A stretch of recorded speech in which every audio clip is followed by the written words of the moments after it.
Welcome to our channel, where books come alive on screen.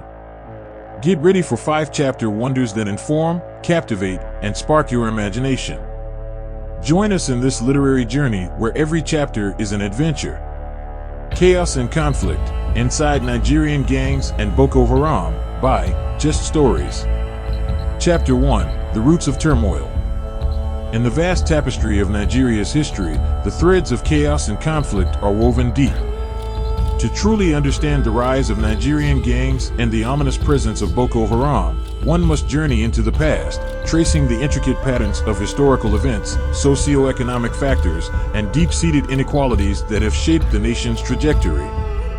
Nigeria, a land teeming with diverse cultures, languages, and ethnic groups, was thrust into the currents of colonialism in the late 19th century.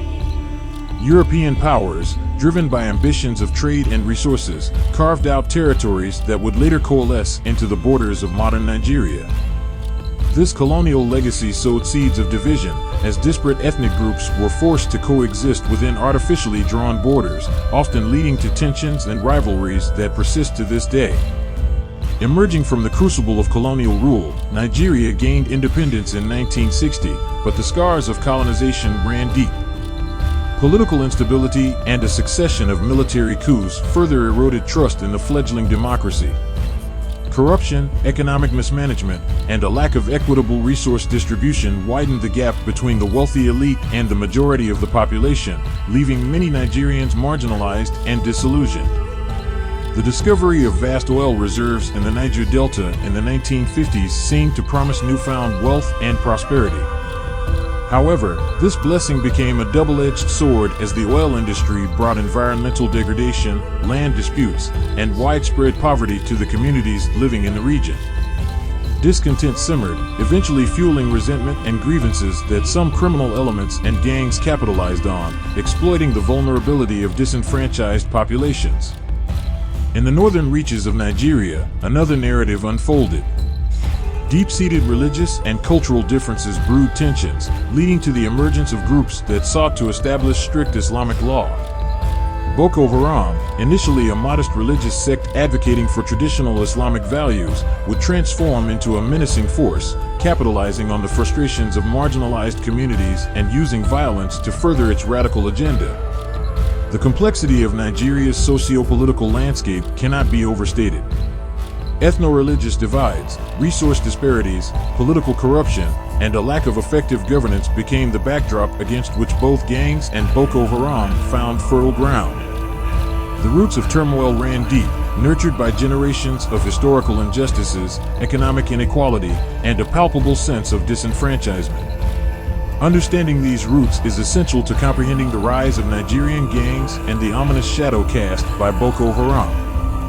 It's a tale that transcends simple narratives, one that necessitates a nuanced perspective to unravel the layers of complexity that have led to the challenges faced by this vibrant nation.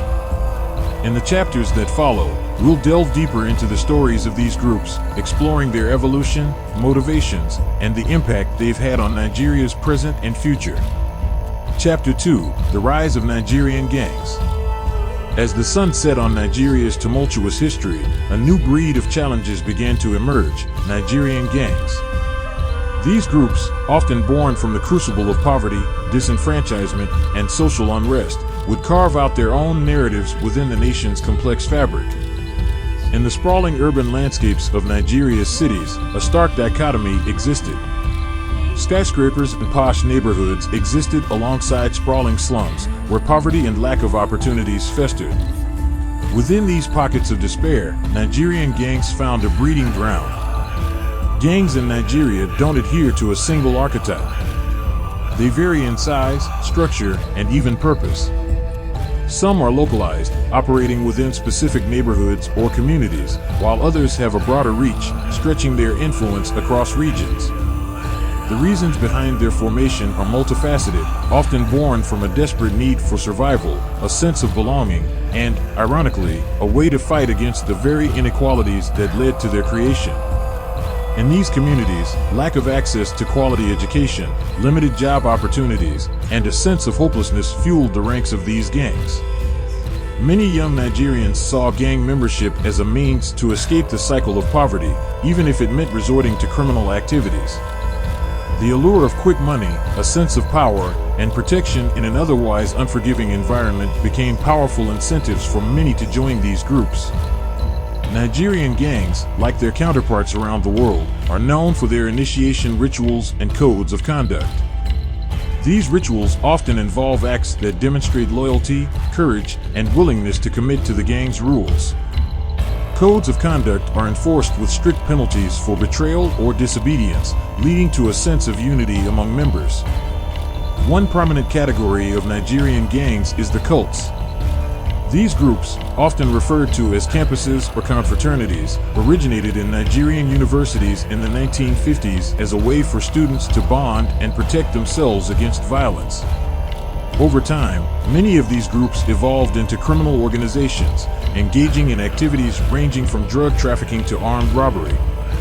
Another type of gang prevalent in Nigeria is the area boys or agboros. These groups operate in urban centers, particularly in Lagos.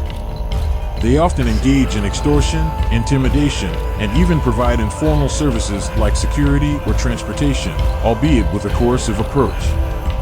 As the years went by, Nigerian gangs diversified their activities, expanding into cybercrime, human trafficking, and even political thuggery.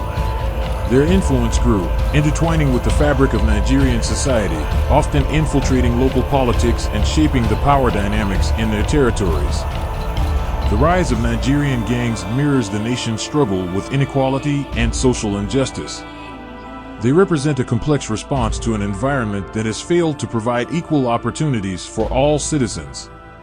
Understanding their evolution requires acknowledging the underlying factors that contribute to their growth, while also recognizing the human stories within these groups, stories of survival, camaraderie, and, at times, desperate attempts to navigate a challenging world. In the subsequent chapters, we will continue to delve deeper into the world of Nigerian gangs, exploring their motivations, alliances, and impact on both local communities and the broader Nigerian landscape. Chapter 3: Boko Haram, From Sect to Terror. In the early 2000s, a name began to reverberate across Nigeria and the world: Boko Haram. What began as a relatively obscure religious sect would eventually transform into a formidable and fearsome terrorist organization, leaving a trail of devastation in its wake. The seeds of Boko Haram were sown in the early 2000s in the northeastern Nigerian state of Borno. The group's founder, Mohammed Yusuf, capitalized on growing disillusionment with corrupt and ineffective governance, especially in Nigeria's Muslim-majority north. Drawing from a strict interpretation of Islamic teachings, Yusuf and his followers sought to establish Sharia law and reject Western influences, which they saw as antithetical to their faith. At its inception, Boko Haram was more of a social and religious movement than a violent entity. The group's name, often translated as Western education is forbidden, reflected its stance against what it perceived as corrupting Western values. Yusuf's charismatic teachings garnered a following, particularly among disenchanted youth who felt marginalized by the government and society. However, it wasn't long before Boko Haram's ideologies took a more radical turn. The turning point came in 2009 when the Nigerian government cracked down on the group, leading to a violent confrontation. Yusuf was captured and died in police custody, and his followers scattered. The group seemed to have been dealt a blow. But the death of Yusuf marked a pivotal moment. The leadership vacuum was filled by Abubakar Shiko, who would prove to be a more ruthless and uncompromising leader. Under his guidance, Boko Haram's rhetoric shifted from religious reform to outright insurgency and terrorism. The group began to embrace a more extremist ideology and adopted a strategy of brutal violence to achieve its goals. Boko Haram's attacks became increasingly daring and deadly. They targeted not only government installations and security forces, but also civilian populations, schools, churches, mosques, and marketplaces. The Chibok schoolgirl's abduction in 2014, which garnered international attention, showcased the group's audacity and willingness to use abhorrent tactics to spread fear. The rise of Boko Haram as a terror organization was marked by its affiliation with global terrorist networks like Al-Qaeda and later the Islamic State. This enabled them to access funding, training, and weaponry, further enhancing their capabilities and reach. The group also capitalized on existing grievances and disparities in Nigeria's north, exploiting the lack of government services, education, and economic opportunities to recruit disaffected youth. The transformation of Boko Haram from a religious sect into a full-fledged terrorist organization sent shockwaves across Nigeria and the international community. The group's agenda had shifted from advocating for religious values to imposing its extremist interpretation of Islam through violence and terror. Its campaign of destruction was aimed at destabilizing the Nigerian state and creating chaos that would pave the way for its radical vision. Understanding the evolution of Boko Haram requires examining the interplay of leadership dynamics, ideological shifts, and external influences. It is the story of how a once insignificant sect seized upon grievances and exploited vulnerabilities to become a global symbol of terror, leaving behind a legacy of tragedy and suffering. In the subsequent chapters, we will delve further into the strategies, tactics, and impact of Boko Haram's reign of terror, as well as the efforts to counter its influence and bring stability to the region. Chapter 4: The Nexus of Crime and Terrorism. Within the complex labyrinth of Nigeria's security landscape lies a distinct and intricate interplay between crime and terrorism. The convergence of these two phenomena has given rise to a formidable challenge, one that blurs the lines between traditional criminal enterprises and extremist groups, creating a volatile cocktail of danger and instability. In many ways, the relationship between crime and terrorism in Nigeria is symbiotic, each feeding off the other's strengths and exploiting shared vulnerabilities. This dynamic is fueled by a combination of factors, including the porous nature of borders, weak law enforcement structures, and the lure of profit from illicit activities. For Nigerian gangs, partnering with terrorist organizations like Boko Haram offers access to greater resources and a wider network. These alliances provide gangs with funding, training, and connections to global criminal networks, enabling them to expand their criminal enterprises beyond their traditional territories. The expertise of terrorist groups in tactics such as bombings and guerrilla warfare can also be harnessed by gangs to enhance their operational capabilities. On the flip side, terrorist groups benefit from alliances with criminal organizations in various ways. Criminal groups provide financial support through activities like kidnapping for ransom, drug trafficking, and human smuggling. These funds are then funneled into terrorist operations, allowing them to sustain their campaigns of violence. Additionally, the smuggling routes and networks established by criminal groups can serve as conduits for the movement of arms, fighters, and other resources for terrorist activities. The convergence of crime and terrorism creates a unique set of challenges for law enforcement and security agencies. The lines between motives, methods, and objectives become blurred, making it difficult to develop effective counter-strategies. The resources amassed by these hybrid entities make them more adaptable and capable of evolving their tactics, making them a formidable adversary for authorities. One striking example of this nexus is seen in the rise of cattle rustling in Nigeria. What may seem like a traditional criminal activity takes on a more sinister dimension when connected to terrorist groups. Boko Haram, for instance, has been linked to cattle rustling as a means of generating funds and resources for its operations. Similarly, other criminal organizations engage in kidnapping for ransom, which provides financial sustenance to both gangs and terrorists. Addressing the complex relationship between crime and terrorism requires a multifaceted approach. It demands a holistic understanding of the underlying socio-economic factors that fuel these activities, as well as robust law enforcement and intelligence efforts. International cooperation is essential, given the transnational nature of many criminal terrorist networks that operate across borders. Efforts to sever the ties between crime and terrorism also necessitate addressing the root causes that drive individuals to join these groups. By tackling issues like poverty, lack of education, and unemployment, societies can help prevent the recruitment and radicalization of vulnerable individuals who might otherwise be lured into a life of crime or extremism.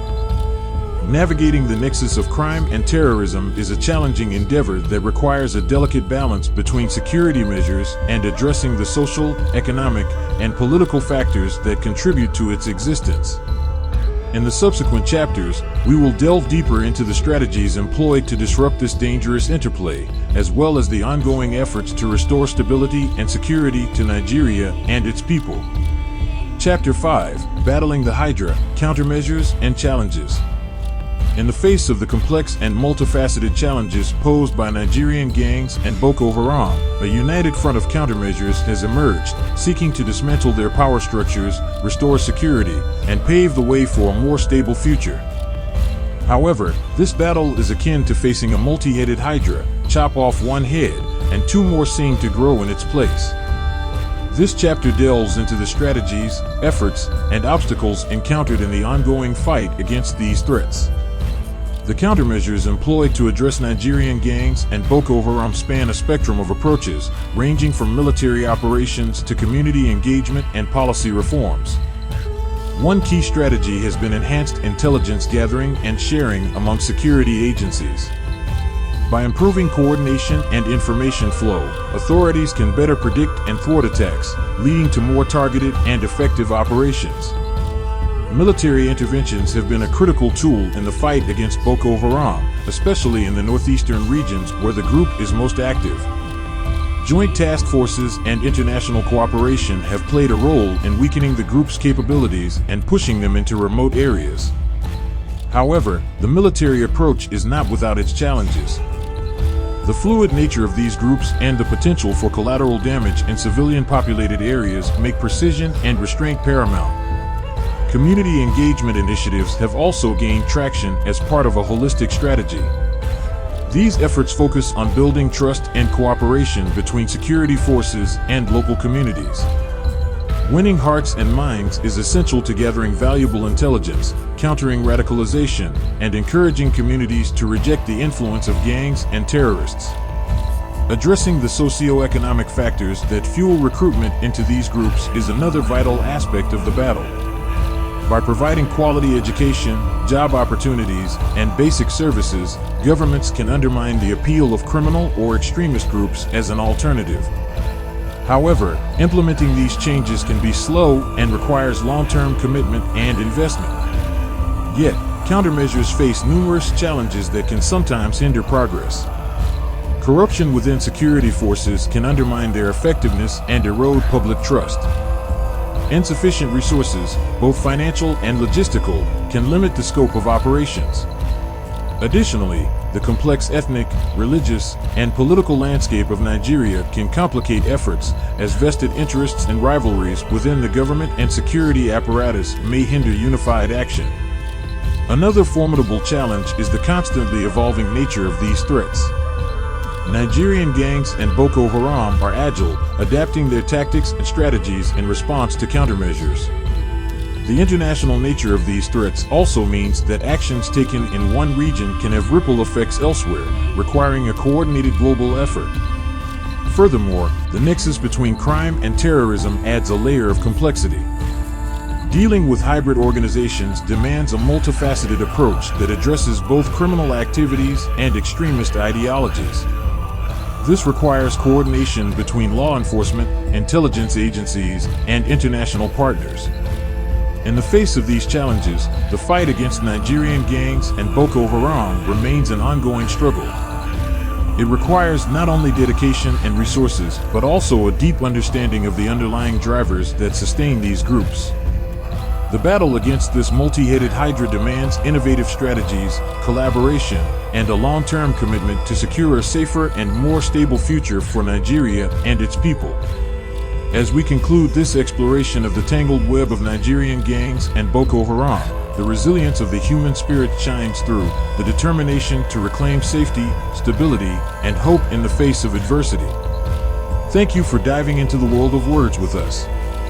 If you had a blast exploring this video, don't forget to give it a thumbs up, share the bookish love with your friends, and make sure to subscribe for more amazing 5-chapter adventures.